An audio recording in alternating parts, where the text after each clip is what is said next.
Bonjour à toutes, bonjour à tous. La liberté d'opinion et d'expression d'un parlementaire se trouve sous l'emprise d'ordres juridictionnels qui portent atteinte à la fonction législative. C'est un extrait du communiqué de presse de l'avocat de notre invité suite à la décision du Conseil de l'Ordre des médecins. Notre invité est Martine Vonner, médecin psychiatre, députée française du Bas-Rhin jusqu'à juin dernier et notamment aussi présidente du groupe du parti politique Ensemble pour les libertés. Bonjour, Madame le député. Bonjour, merci de m'accueillir. Merci à vous d'être venu. Cette décision est tombée la semaine dernière, 1 an de suspension de vos activités de médecin, alors que vous étiez depuis des décennies, vous exerciez sans souci. On reviendra, on prendra le temps d'analyser ensemble cette décision. Vous avez été, pour rappel, une des seules personnalités de l'hémicycle à vous être opposé très très tôt face aux mesures sanitaires, jusqu'au pass vaccinal où vous avez fait en janvier dernier un discours qui avait été assez fort, mais qui avait été peu apprécié, par vos collègues de l'Assemblée. Juste avant de parler de l'impact de cette décision de 1 an de suspension, pouvez-vous nous dire, cette décision vient aussi suite à justement tous ces débats à l'Assemblée, où vous étiez un petit peu, des fois, vous vous sentiez seul contre tous ? Oui, on peut le dire. C'était un ressenti, mais c'était la réalité. C'était vraiment, notamment, seul contre tous les collègues de la majorité. Il y avait quelques députés non inscrits, et notamment Nicolas Dupont-Aignan, pour ne citer que lui, qui était régulièrement, on va dire, en phase avec moi. Mais pour le reste, c'était la grande solitude. Et donc, justement, comme monsieur Dupont-Aignan, tous les deux, vous avez fait face à une information qui était largement propagée par les médias de masse et qui a largement autant influencé le Conseil de l'Ordre des médecins que, en général, l'Assemblée, que même les politiques du gouvernement. Est-ce que vous vous êtes senti harcelé? Est-ce que cette information... Aujourd'hui, il y a beaucoup de critiques qui sont faites aux fact-checkers, qui viennent appuyer les informations des médias de masse, donc, où leur situation est très floue. On ne sait pas comment ils se retrouvent dans ces postes-là, à pouvoir valider ou invalider certaines informations. Est-ce que vous vous êtes senti harcelé? Est-ce que les mots sont trop forts? Ah non, j'allais dire que les mots sont peut-être même pas suffisamment forts parce que... Alors, il y a eu plusieurs temps. Il y a le tout début de la crise, on est en mars 2020, et en fait, comme j'étais en contact avec énormément de confrères dans l'Est de la France, confrères qui avaient soigné des patients atteints de pneumopathie, on n'avait pas mis le nom Covid dessus, et ces médecins, à partir de l'automne 2019, parce que dans l'Est de la France, c'était septembre, octobre, novembre 2019, mes confrères ont soigné. Donc en fait, quand la crise a commencé, en toute bonne foi, j'ai expliqué ce qui se passait dans mon territoire, dans ma circonscription. On en parlait assez ouvertement en commission des affaires sociales. Olivier Véran n'était pas encore ministre, et c'était des faits que j'apportais. Donc là, c'était encore... il n'y avait pas forcément de dialogue, mais je ne me sentais pas à ce point pointé du doigt. Et c'est venu très très vite, en fait, à la fois ce qui s'est passé au sein même de l'Assemblée nationale, au sein de l'hémicycle. Quand je prenais la parole, c'était relayé en permanence dans la presse, dans les médias.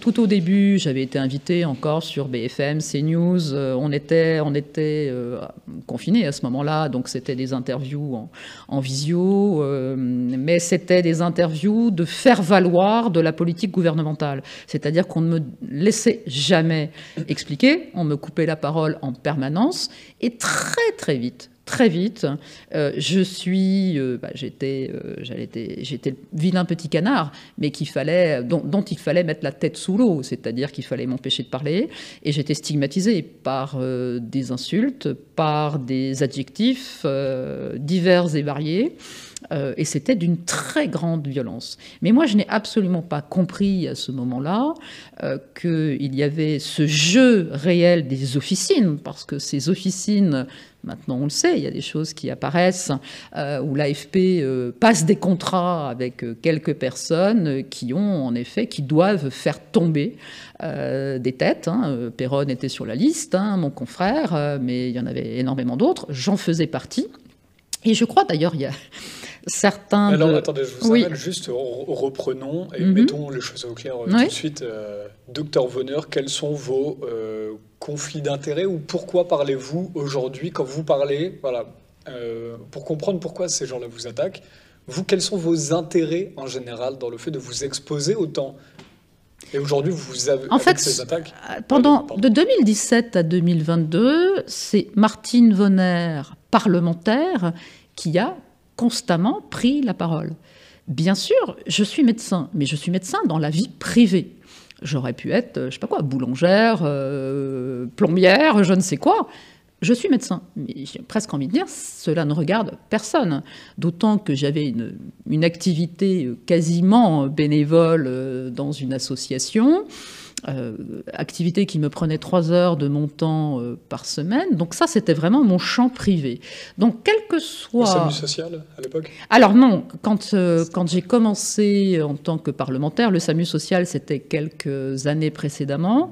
Là, j'étais psychiatre coordonnateur dans une structure médico-sociale, œuvrant avec des adultes autistes et des personnes plurihandicapées.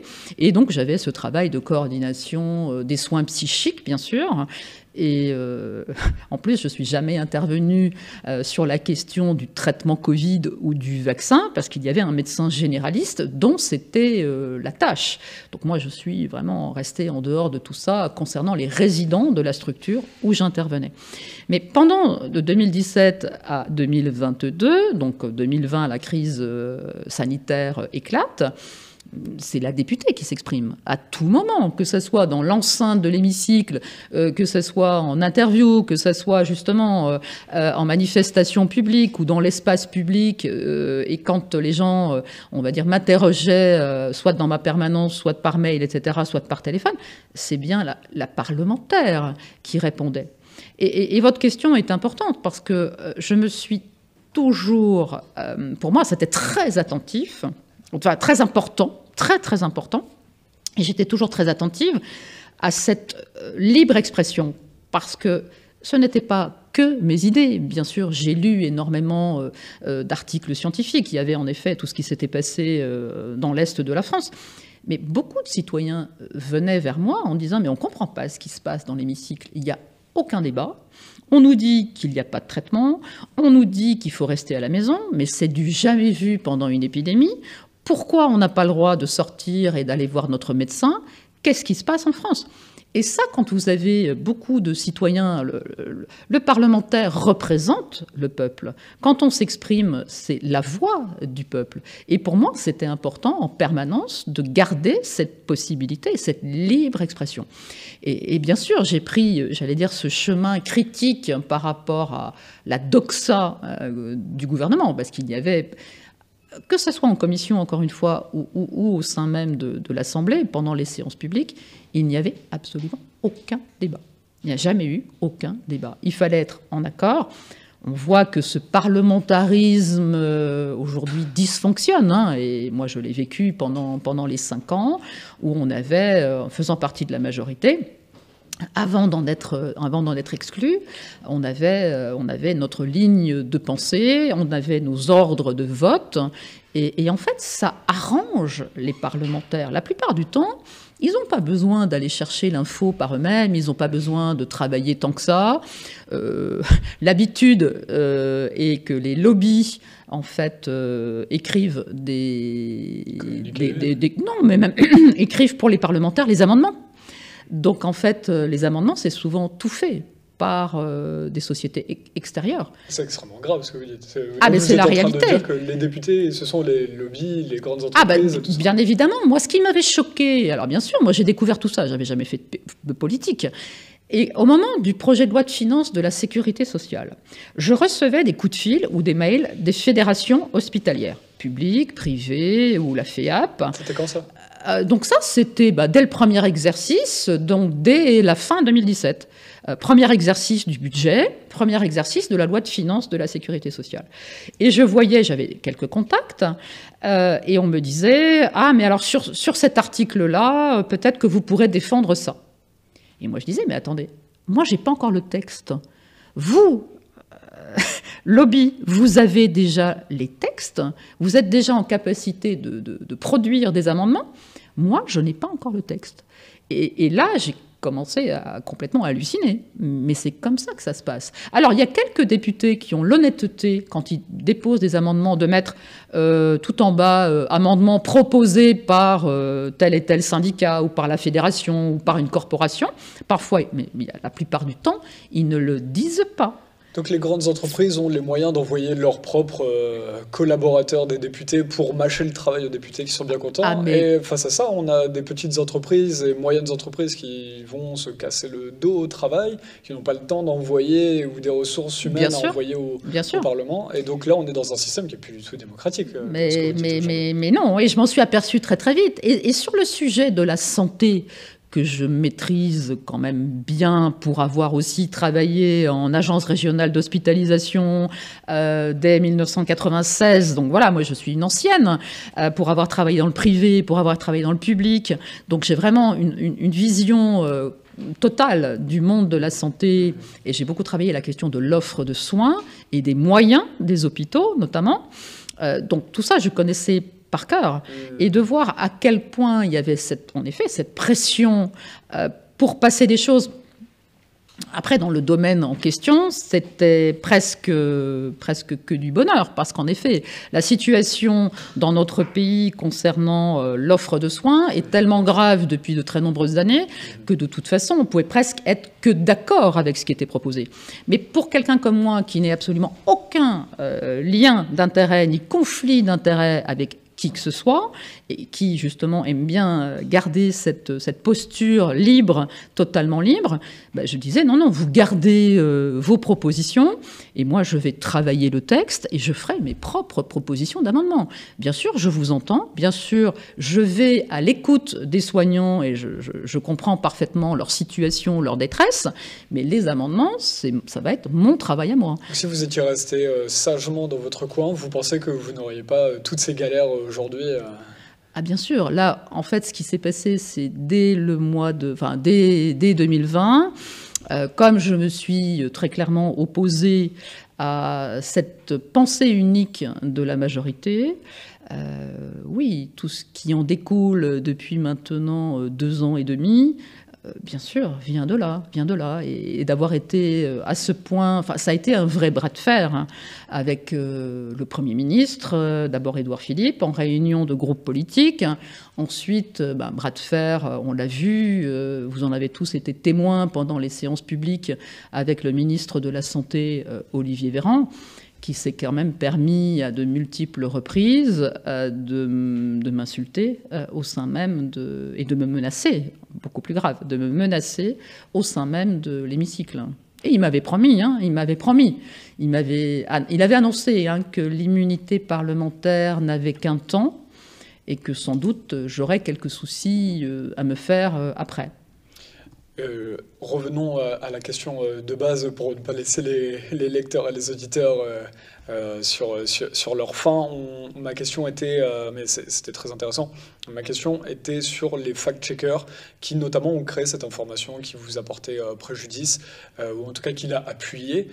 Voilà. Que pensez-vous, juste sur les fact-checkers, que pensez-vous de cette situation et de ce construit social et médiatique c'est profondément pervers. C'est choquant. D'abord, c'est complètement choquant parce qu'on attend de la part de...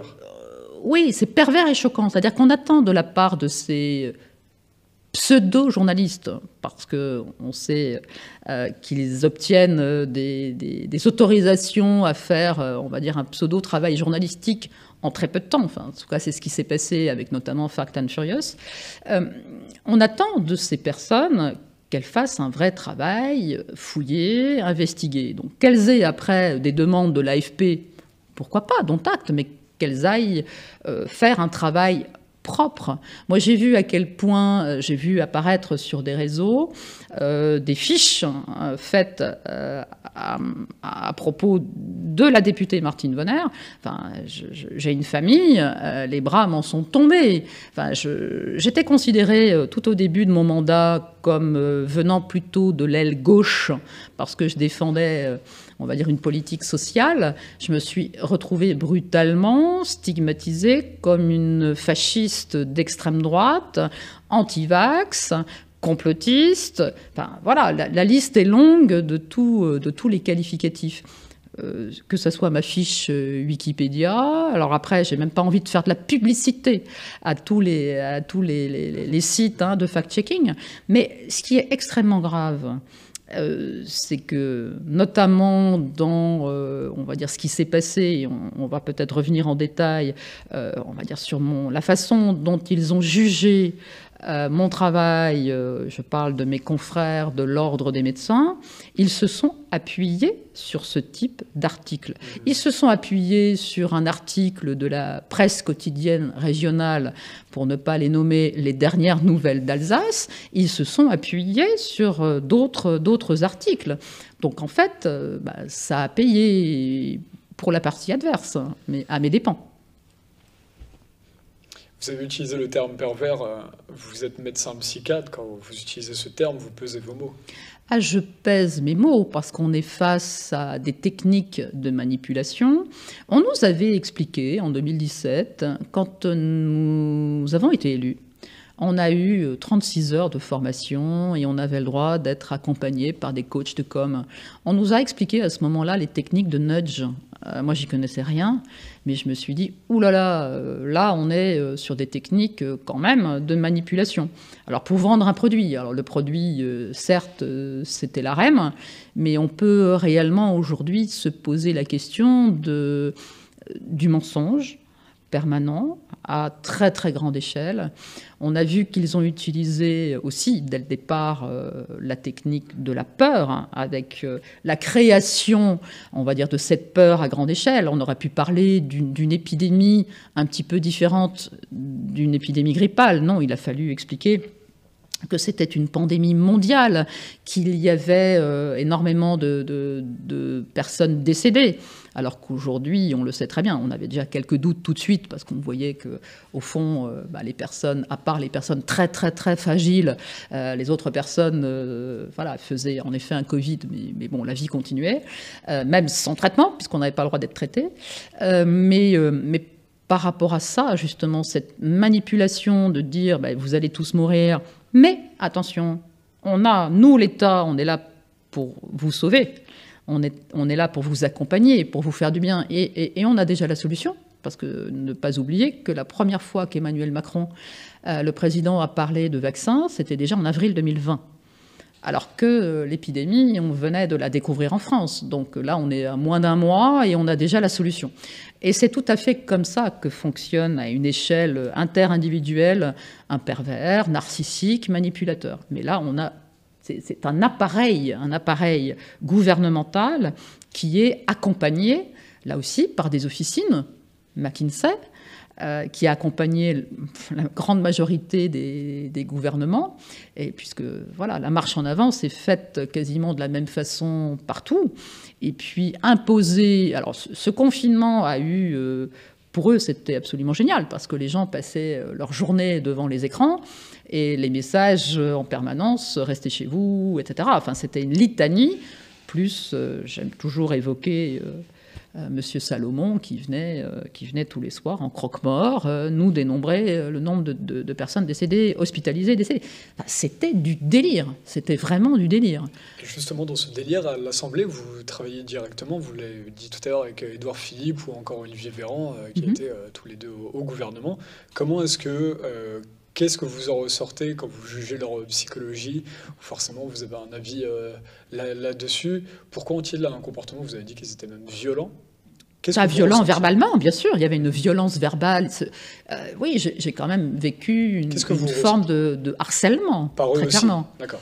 Oui, parce que justement, en réunion de groupe, hein, quand plusieurs fois j'ai essayé de prendre la parole, l'effet de masse, quand vous êtes totalement isolé, et il suffisait qu'un député commence à m'insulter pour que les autres reprennent.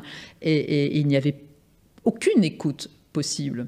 Alors, je ne vais pas juger du mental spécifique ou des capacités psychiques des deux personnes que vous avez évoquées. Ce n'est pas le lieu. Par contre, ce sont des personnes qui utilisent manifestement très bien et qui étaient d'accord d'utiliser ces techniques de façon totalement libre ou parce qu'on le leur avait demandé. Il faudra leur poser un jour la question. Et je pense qu'un jour, les citoyens auront sans doute une réponse, peut-être dans plusieurs années. Mais toujours est-il qu'en effet, ils étaient tous en phase pour avancer de la même façon. Et à aucun moment, il y a eu de doute. Celle qui peut-être a laissé entrepercevoir qu'elle n'était pas forcément dupe sur toute la ligne, c'est Agnès Buzyn. Et elle a été écartée. Agnès Buzyn, on lui a demandé d'aller au municipal de Paris. Mais ça l'allait déranger, du coup. En fait, on avait eu plusieurs réunions. Elle était venue en commission des affaires sociales. Et je pense qu'elle, de bonne foi en tout cas, nous avait évoqué qu'il y avait des plans, mais qui existaient depuis très longtemps, des plans blancs, etc. Et on pouvait très bien gérer une épidémie en France. Et je pense qu'elle n'aurait pas été forcément d'accord d'aller sur cette stratégie du zéro traitement et attendons le vaccin. Donc elle a été éloignée, mise de côté. Bon, là, elle fait des allées-venues par rapport à l'OMS. On ne comprendra pas très bien. Bon, maintenant, elle est casée, je crois, au Conseil d'État, comme beaucoup. Donc vous avez vu ces ministres et premiers ministres utiliser de la violence comme d'outil de domination au sein de l'Assemblée et du groupe parlementaire. Oui, de la pression verbale, de la pression posturale. Combien de fois, j'ai vu des ricanements, j'ai vu des regards complices. Dans l'hémicycle, on me disait, mais franchement, pardon, je vais être vulgaire, ferme-la. Combien de fois on m'a dit, ferme-la. Parce que là, il n'y a pas longtemps, il y a Olivier Servat, je crois, qui s'est un petit peu énervé et qui a eu des mots qui ont sans doute un peu dépassé sa pensée, mais quand on est sous pression comme ça et qu'on n'arrive pas à s'exprimer, il faut savoir qu'un député, voilà, le temps de parole est souvent très très court, c'est 2 minutes. Quand on veut défendre une idée, c'est 2 minutes.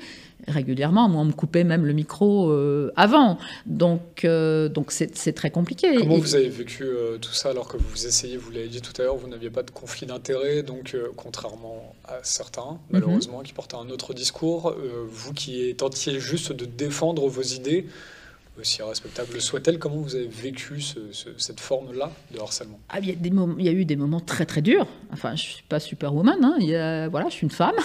Alors bien sûr, j'ai déjà un âge certain, donc j'ai un parcours professionnel derrière moi. Donc j'ai déjà vécu des choses difficiles dans mes vies professionnelles. J'ai déjà dû prendre des décisions, oui, parfois compliquées, quand on est médecin, quand on dirige des équipes, parce que j'en ai dirigé beaucoup. C'est parfois compliqué. Donc sur la partie, on va dire, je tiens ma ligne, etc., et je défends mes idées, il n'y avait aucun problème. Par contre, je n'avais jamais vécu cette forme d'isolement et cette pression permanente. Donc ça m'est arrivé, oui, plein de fois de craquer complètement. Je suis bien entourée et ça m'a permis de tenir. Et jusqu'à créer, donc, sur les demandes, sur les conseils des forces de l'ordre, aussi bizarre que ça puisse paraître, j'ai créé mon parti politique pour me protéger aussi. C'est une forme de protection. Et comment vous diriez, donc c'est très intéressant ce point-là, mais alors pour tout, si on étendait cette question à tous les autres, vous en tant que médecin, en tant que psychiatre, vous tentez de permettre aux gens de garder l'équilibre par votre travail. Bien sûr. Si on étendait ma question à tout le monde, et même à nous ici, dans ce journal, beaucoup de gens ont été harcelés. On a été harcelés aussi, Bien sûr, bien sûr. à peu près pour des raisons similaires. Tout à fait. Comment est-ce que... qu'est-ce que vous diriez aux gens harcelés pour tenir aujourd'hui? Ne pas rester seul. Ça, c'est la première chose, c'est en parler. Se laisser aller à pleurer, s'il faut pleurer, parce que parfois c'est tellement lourd qu'il faut évacuer. C'est très, très, très, très important. Et c'est savoir demander de l'aide. Et actuellement, bien sûr, alors, le parent pauvre de la médecine en France, c'est la psychiatrie. Donc, pour pouvoir avoir une consultation ou en tout cas une aide psychologique auprès de collègues psychologues, c'est parfois un peu de temps. Mais c'est surtout, quand on travaille en équipe, c'est ne pas rester isolé. C'est en discuter. Ici, je sais que vous êtes une équipe soudée. Vous faites front par rapport à tout ce qui arrive actuellement. Et les médias qui fonctionnent un tout petit peu en dehors, en effet, je vous en remercie de cette pensée unique.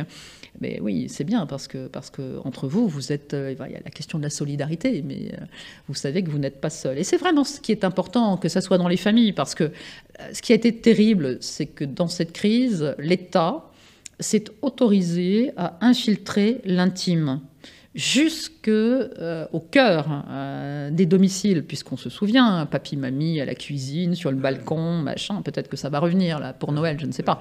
Mais et rentrer comme ça de façon aussi, là aussi, cette effraction dans l'intime, ça bouscule les émotions et ça peut déstabiliser énormément de gens.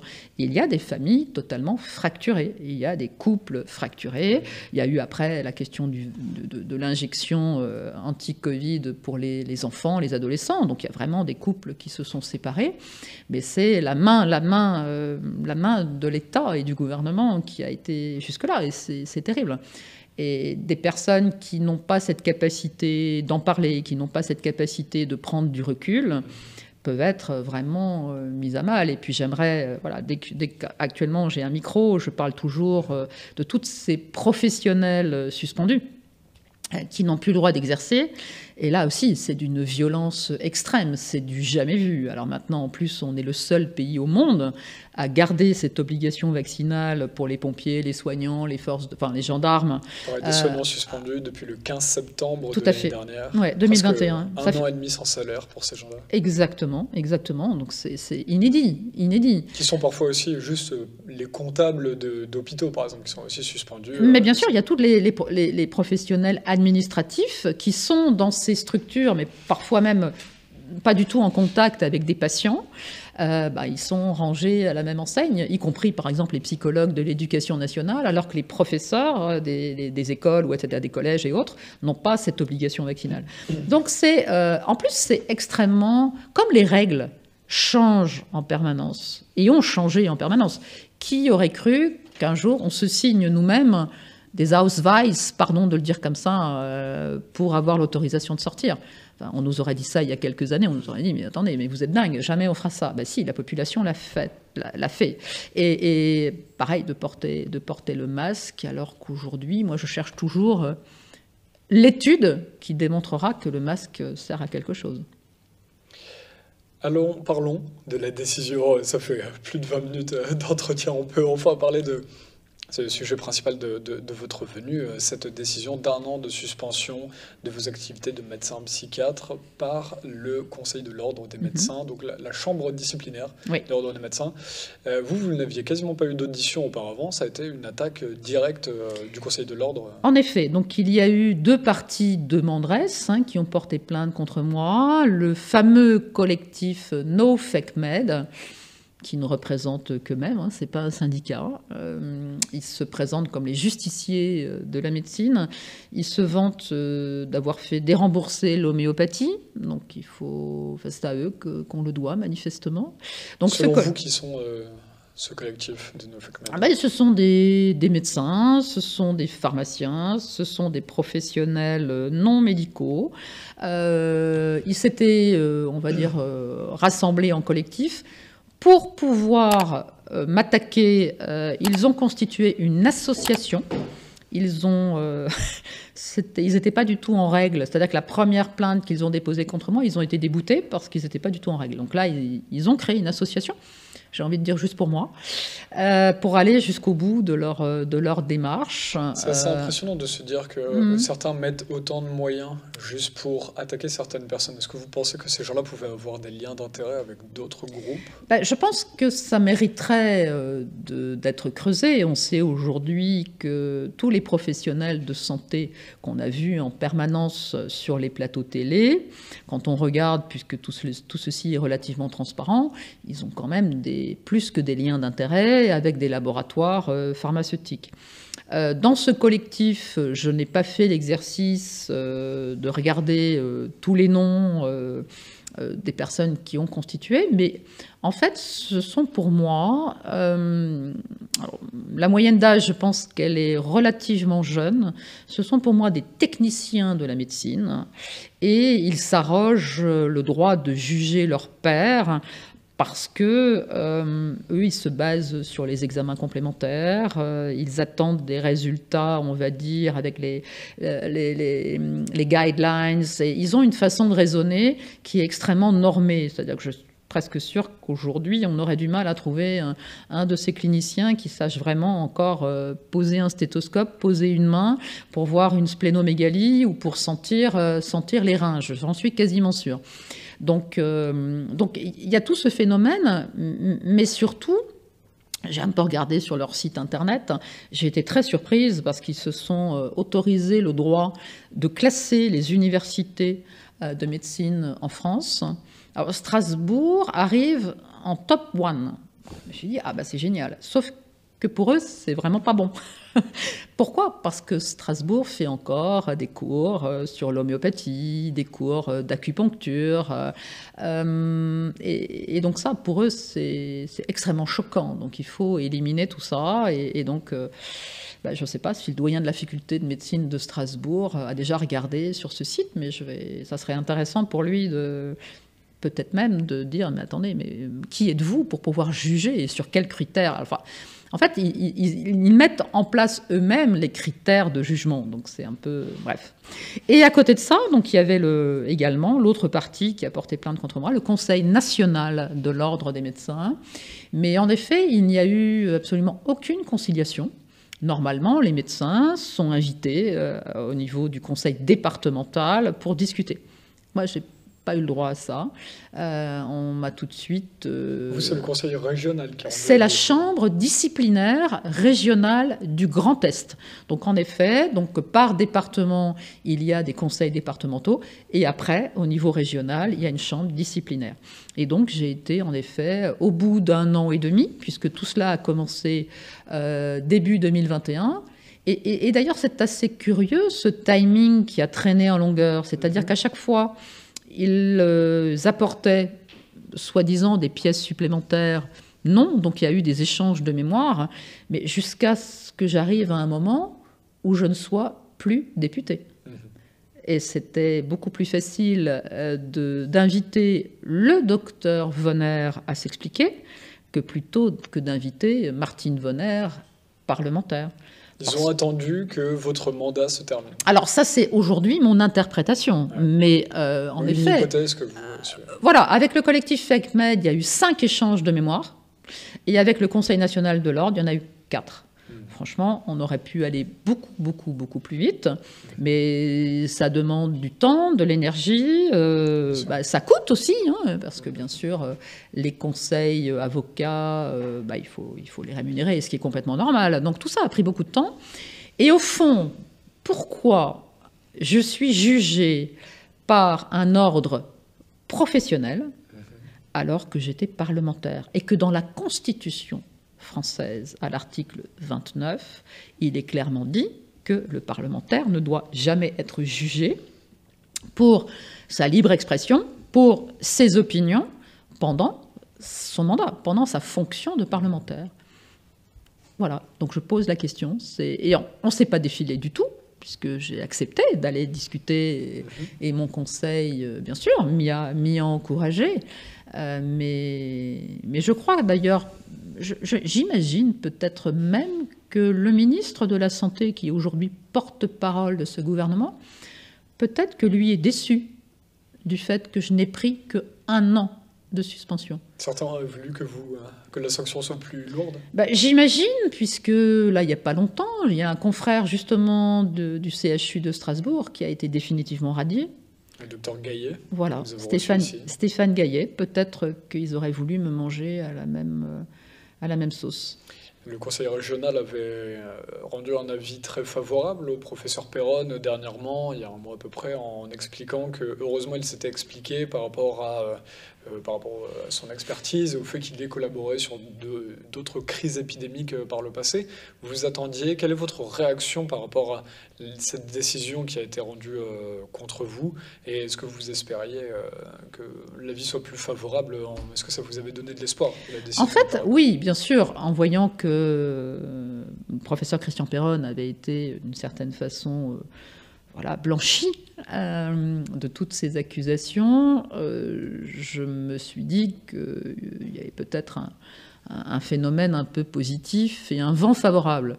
Or, par contre, j'avais appris le jour même ce qui avait été les mesures qui ont été prises à l'encontre de mon collègue sénateur Alain Houpert, qui lui a pris 9 mois. Donc j'ai été profondément choquée de la sanction, de la décision de la Chambre de Nancy, puisqu'au fond, c'est moi qui ai pris le plus.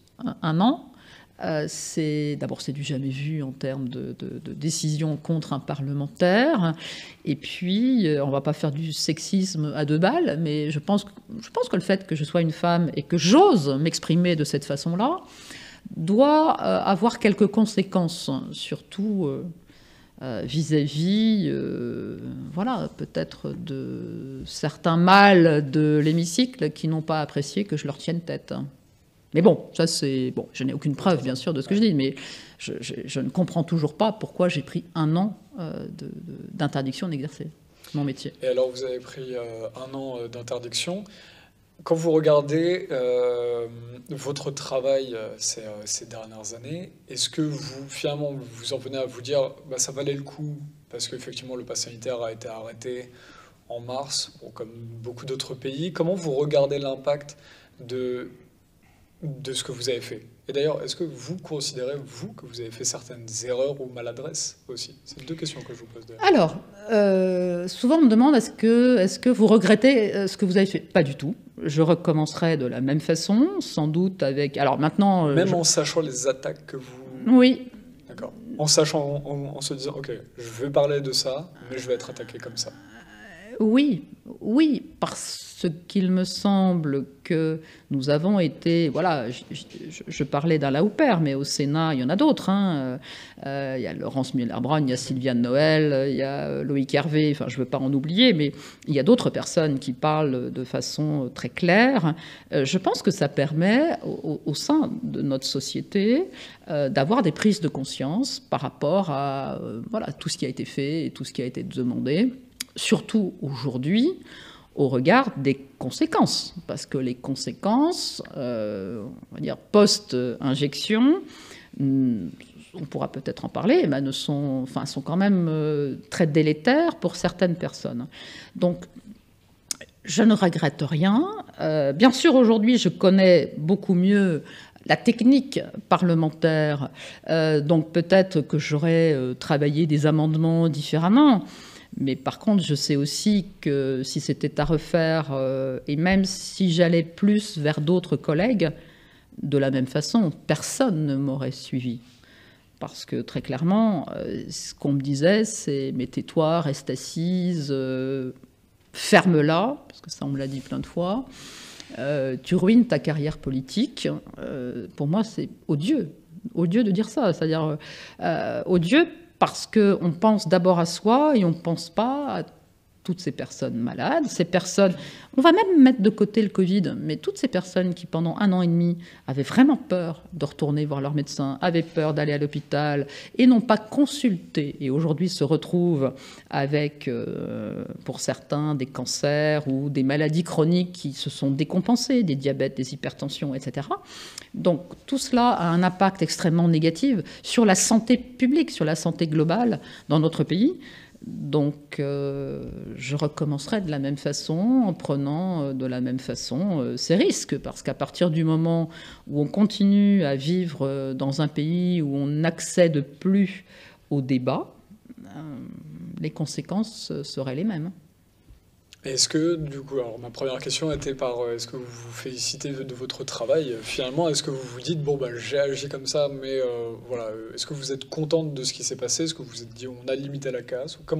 Quelle est votre réaction aujourd'hui? Insuffisamment. La casse, ça peut être... Je raisonne pas tout à fait comme ça, parce que, bien sûr, on peut toujours mieux faire, hein, et certaines personnes voilà, commencent seulement à comprendre ce qui s'est passé, commencent à comprendre que l'État ne leur voulait pas forcément du bien, commencent à comprendre en voyant en plus l'impact économique, parce que certes, il y a la question de la santé, mais aujourd'hui, l'impact économique sur les petites et moyennes entreprises, il y avait les prêts garantis par l'État, il y a eu le quoi qu'il en coûte, il y a eu cette planche à billets qui n'a pas arrêté de tourner. Que vaut encore notre monnaie? Est-ce que l'euro vaut encore quelque chose? On a cet impact sur l'inflation quand on a eu en 2018 les gilets jaunes, mais aujourd'hui, quand les gens vont faire leurs courses, quand ils essayent de faire leur plein d'essence, etc., ça devient catastrophique. Moi, je ne sais pas comment certaines personnes vont réussir à passer l'hiver. Donc oui, peut-être qu'on n'en a pas fait assez pour alerter et pour prévenir et pour dire... Je l'ai dit plusieurs fois et dès le début, qu'on allait dans le mur. Et pour moi, en fait, c'est 2008, c'est la crise grecque. J'avais toujours cet exemple en tête de ce qui s'est passé en Grèce et c'est ce qui est en train d'arriver là maintenant chez nous, à une échelle puissance beaucoup plus importante. Vous parlez de la précarité du pays. Tout à fait. Vous avez dit dans une autre interview, les Français sont en train de plonger dans une précarité immense. C'était il y a 1 an. Bien sûr. En fait, ce constat est encore plus fort. Quand on était au moment de la crise des Gilets jaunes et qu'on avait voté les mesures d'urgence sociale, les 13 milliards, il y avait 10 millions de pauvres. Aujourd'hui, on est à plus de 12 millions de pauvres dans notre pays, ou approximativement. Et je pense que la classe moyenne est tout doucement en train de disparaître. Elle est tirée vers le bas. Alors, il y a quelques riches qui sont encore beaucoup plus riches et que la crise a très largement favorisé. Et il y a cette disparition de la classe moyenne. Oui, c'est inquiétant. C'est inquiétant. Et je pense que le réveil va être très dur pour beaucoup de gens. Martine Veneur, merci d'avoir pris le temps de venir parler de tous ces sujets chez nous. Merci. Que vous voulez ajouter Merci à vous. Peut-être juste dire que, oui, concernant cette sanction, cette suspension, donc bien sûr, je fais appel. Donc, et l'appel est suspensif. Donc, voilà.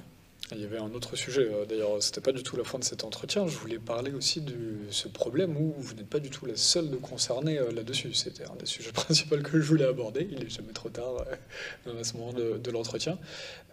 Beaucoup de médecins qui se sont exprimés sont aujourd'hui convoqués. Rien qu'en l'espace d'une semaine, il y a vous, il y aura le docteur Éric Loridan, bien connu, chirurgien, qui sera demain également attaqué. À Lille, et je serai présente pour le soutenir. Il y a également Olivier Soulier. Oui, vous allez aller soutenir le docteur Loridan demain? Tout à fait. Oui. Alors Olivier Soulier est passé aussi, mais devant le conseil départemental, avant-hier.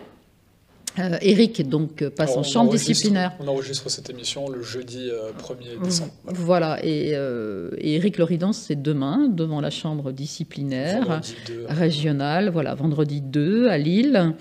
Et il y en a énormément d'autres. Il y a la liste est très très longue. Il y a quelques pharmaciens aussi qui ont été... Beaucoup de médecins m'ont contacté déjà dès cet été, pour aussi des médecins qui n'étaient pas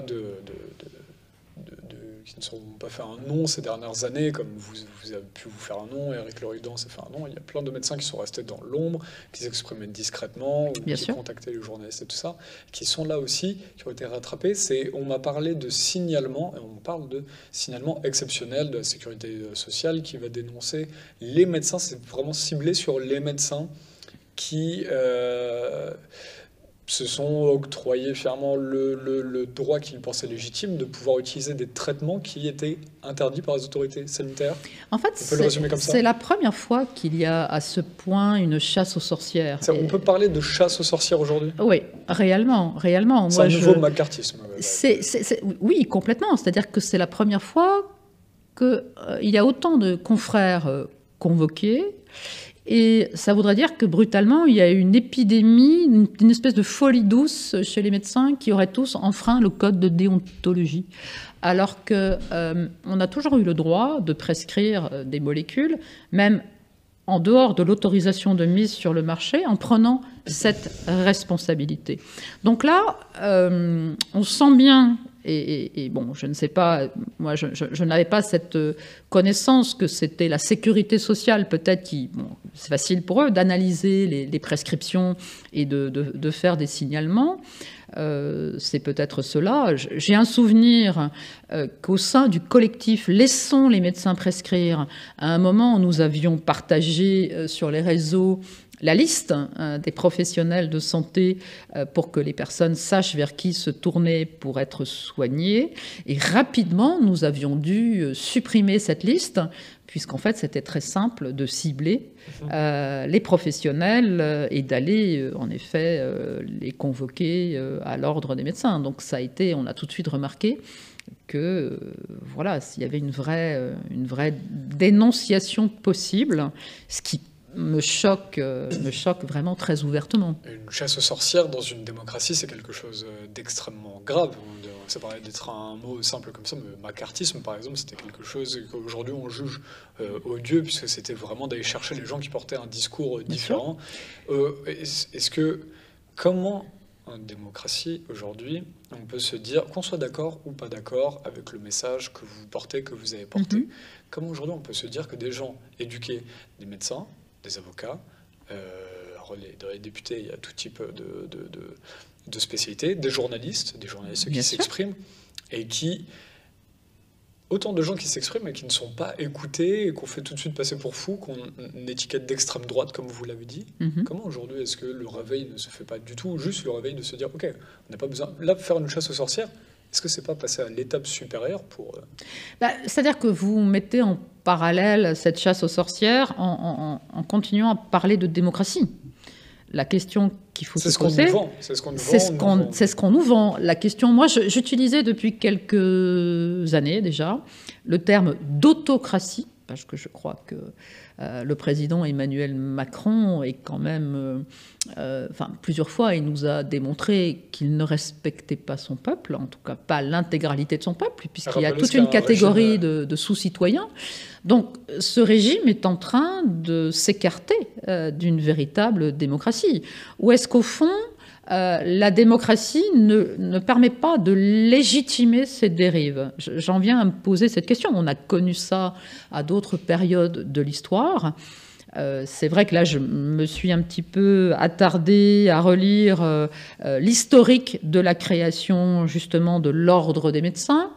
1940, dans un état vichiste, et avec, bien sûr, il y a eu des tas de médecins qui ont d'ailleurs refusé les consignes et qui se sont retrouvés dans des situations absolument terribles, même dans des camps de travail ou des camps de concentration, parce qu'ils n'avaient pas accepté de dénoncer, etc. Mais il y a quand même eu, au départ, cette idée que de permettre uniquement aux médecins qui étaient dans une forme de conformisme et qui allaient à l'encontre de certaines pratiques considérées comme étant libérales, qui étaient effectuées par des médecins étrangers. Mais derrière le mot « étranger », il y avait bien évidemment les médecins juifs. Et il y a des écrits tout à fait intéressants, notamment de Paxton, que je commence à relire. Et ça éclaire un petit peu ce qui se passe aujourd'hui. C'est-à-dire que l'ordre des médecins est un appareil qui est utilisé par le gouvernement pour sanctionner, en effet, des médecins qui ne jugent pas leurs confrères, qui, par contre, en leur âme et conscience, continuent à pratiquer la médecine avec leurs patients, parce qu'au fond, ce qui est le plus intéressant, c'est ce qui se joue dans l'intimité de cette relation très personnelle entre un patient et son médecin. Voilà, et cette confiance que le patient peut avoir avec son médecin, et le médecin qui connaît le patient et qui sait ce qu'il peut lui prescrire ou pas. Et quel que soit, j'allais dire, le niveau de la science, et en pleine épidémie, il faut soigner. Il ne faut pas attendre les bras croisés et que la personne soit dans une situation de grande difficulté, comme on a pu le voir à de nombreuses reprises depuis ces 2 dernières années. Pour des gens comme vous qui dites aujourd'hui être face à une potentielle menace, parce que ça n'engage que vous, vous avez parlé de chasse aux sorcières, comment peut-on imaginer lutter contre une chasse aux sorcières pour vous et les autres médecins qui êtes potentiellement menacés? En fait, il faut s'exprimer, ce que je suis en train de faire aujourd'hui avec vous, ce que je ferai ce soir sur un autre plateau et avec un autre format. Il y a dans le cadre, en effet, de mon parti politique, Ensemble pour les libertés, énormément d'actions menées auprès de la population. Au-delà, bien sûr, les manifestations, il n'y en a plus tellement, parce que bon, les gens sont un petit peu lassés, et puis c'est toujours les mêmes personnes. Non, pas forcément. Les manifestations ont eu leur impact à un moment donné, mais aujourd'hui, c'est une autre voie qu'il faut prendre pour continuer à expliquer ce qui se passe et à interroger. C'est-à-dire que moi, je dis toujours aux gens qui m'entourent, aux adhérents, aux bénévoles, etc., je dis, il ne faut pas culpabiliser, il ne faut pas aller faire peur aux personnes qui ont été prendre un vaccin, 2 vaccins, enfin, une injection, 2 injections, le booster, etc. Non, mais c'est aujourd'hui leur faire se questionner simplement sur le fait que, voilà, même injecté, vous faites quand même le Covid. Donc au fond, est-ce qu'il n'y avait pas une autre voie possible ? Est-ce que vous avez fait confiance au gouvernement ? Est-ce que vous avez, oui ou non, eu raison de faire confiance ? C'est cette population-là que vous essayez de toucher aujourd'hui. Oui, globalement, c'est la population générale. Hein. C'est tous les jours aller discuter avec des personnes qui viennent aussi spontanément dans des réunions, dans des... Et le débat est possible ? Vous arrivez à créer la discussion ? Oui, actuellement, je trouve que... La discussion n'est pas morte. Non, la discussion était... il y a encore quelques mois, la discussion était très tranchée. Il y avait, là aussi, le gouvernement qui avait tout fait pour scinder la population en deux. C'est-à-dire que souvent, je faisais la comparaison avec l'affaire Dreyfus, mais c'était pire que ça. Enfin, voilà. Et encore une fois, au sein des familles, les gens parfois ne se parlaient plus. Mais je crois qu'aujourd'hui, parce qu'il y a d'autres éléments intercurrents, parce que les gens vont vers une difficulté globale et une grande précarité, ils commencent à se poser des questions de savoir si réellement ce gouvernement prend les bonnes décisions. Vous voyez le doute grandir. Oui, très clairement.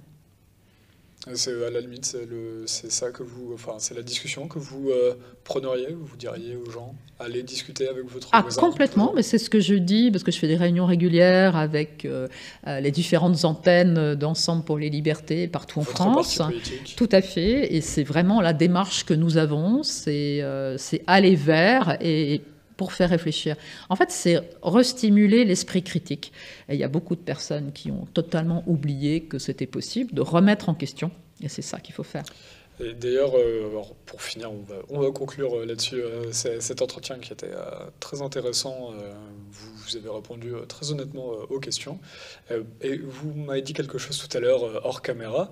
Je vous demandais si Ensemble pour les libertés marchait bien. Vous m'avez répondu qu'il y avait de plus en plus d'adhérents, et notamment depuis la semaine dernière, avec cette décision.